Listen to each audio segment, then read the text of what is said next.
Police સ્ટેશનમાં ફરી અરજી આપી છે। ઉમેશ મકવાણાના પૂર્વ પીએ અજય જમોડનો આરોપ છે કે તેઓ જ્યારે ફેબ્રુઆરી 2023થી લઈને એપ્રિલ 2024 દરમિયાન ધારાસભ્ય ઉમેશ મકવાણાના અંગત મદદનીશ તરીકે ફરજ બજાવતા હતા, ત્યારે તેમણે ધારાસભ્ય ઉમેશ મકવાણાના કહેવાથી તેમના વિવિધ બિલ ચૂકવ્યા હતા, જેમાં જમણવાર, મંડપ સર્વિસ અને સમૂહ લગ્નમાં અપાયેલી ભેટના બિલની ચૂકવણી છે। પૂર્વ પીએનો આરોપ છે કે આ રકમ આજ દિન સુધી તેઓએ પરત ન આપી।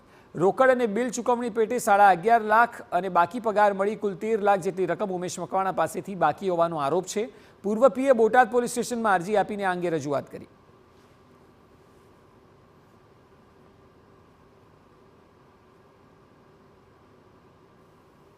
લોકસભા વખતના તેલના જમવાનું બનાવવાના તેલના ડબ્બાના બિલ, ઓફસેટના બિલ, મંડપ સર્વિસના બિલો, જે સમૂહ લગ્ન હોય એમાં ઘડિયાળો મગાવી હોય એના બિલો જેવા વગેરે જેવા બિલો મારા હસ્તક મેં મગાવેલા હોય અને જે બિલો વધી જતાં મેં ઉમેશભાઈ મકવાણા પાસે માગણી કરી કે મારી પાસે જે મૂડી હતી અને મને જે પગાર ચૂકવવામાં આવ્યો છે તે મારી પાસે હાલ કોઈ એક પણ રૂપિયો વધ્યો નથી, તો મને મારા બિલ આપવા વિનંતી છે।